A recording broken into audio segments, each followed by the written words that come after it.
खडकवासला धरणातून 45,000 क्युसेकनं पाण्याचा विसर्ग. पुण्याच्या एकतानगरमध्ये पाणी भरण्यास सुरुवात. लष्कराची टीम सज्ज.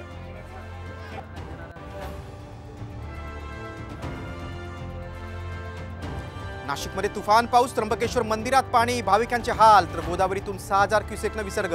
रामकुंड परिसर पाण्याखाली.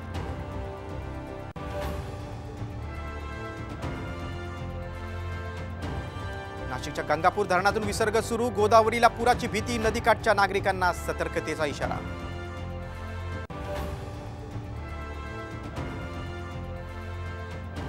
गुन्हेगारी आणि हत्येप्रकरणी तुरुंगात असलेल्या गुन्हेगाराकडून आरोप करण्याची फडणवीसांवर वेळ. अनिल देशमुखांचा आरोप. तर देशमुखांचे आरोप फडणवीसांनी फेटाळले.